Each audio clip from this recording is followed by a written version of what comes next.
Jesus had a disciple named Peter who was bold and fearless. This guy, he was tough, I'm telling you, but he got in a situation where when the going got tough, he got going out of there and he denied Christ. When he got under pressure, stress, fear came on him, he said, I don't even know him. I don't even know Jesus. Just like Jesus had told him he would do. But this is in the last hours of Christ's life. And so Peter, he's got to watch Jesus be crucified now after what he's done to him, betraying him like that. And then he's got to sit out day after day of no Jesus in that tomb. And so I think maybe you can imagine if you ever did somebody wrong and it's eating at your conscience and you just feel so, guilty, right?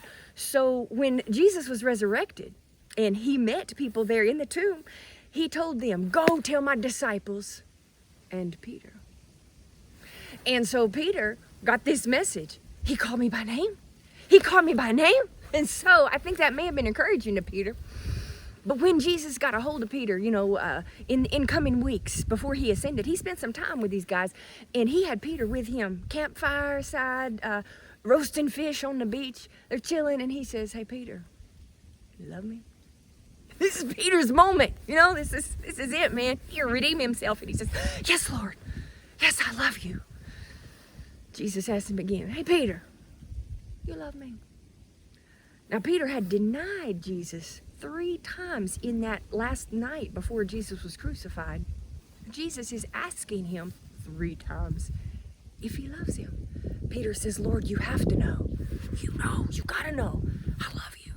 And Jesus is telling Peter, if you love me, I need it to be more than lip service. That mouth of yours, Peter, has got you in trouble a few times. I need you to use more than your mouth. I need you to do your purpose, fulfill your destiny. I've called you to feed my sheep. Peter was called to be a gospel preacher, and he did. He showed his love for the Lord, preaching the gospel all over the place. Now, we don't have a lot of Peter's sermons. Only 2 of his epistles are canonized in the New Testament. We've got 1st and 2nd Peter. But I'm curious, what this guy has to say. And so I'm reading over there in one of his epistles. In 1 Peter chapter 4, verse 7, he's wanting to make sure that people know the end of all things is near. Therefore, all right, now this is important, guys. If we're getting down on the end of things, what is it important stuff this fellow's got to say? He says, therefore, be of sound judgment. All right? Have a sober spirit. Okay? For the purpose of prayer. You know what? This sounds legit.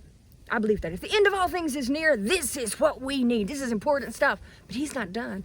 He goes on in verse 8. He says, above all. Whoa, wait a minute. You mean above prayer?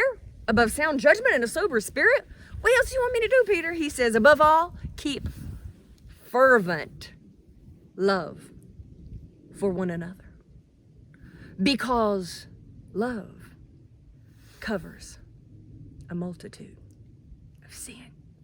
If there's anything Peter knew about, it's the power of love that covers. You see, he had denied Christ 3 times, and 3 times Christ allowed him to love him and cover what he had done. But you know what Jesus had done with what Peter did?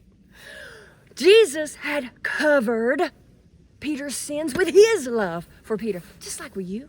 Jesus will cover your sins with his love for you. But see, we're surrounded by people. So, yeah, we're going to preach. Y'all get some sound judgment. Y'all better be sober. Y'all better be praying. But above all, love one another. Because we are in the cover-up business in this kingdom. Now, you see where I am.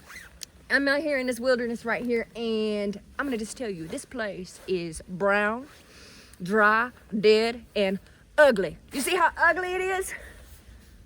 No, you don't. Because it's beautiful. It's so beautiful right now because it's covered. It is blanketed in this beautiful, sparkling snow.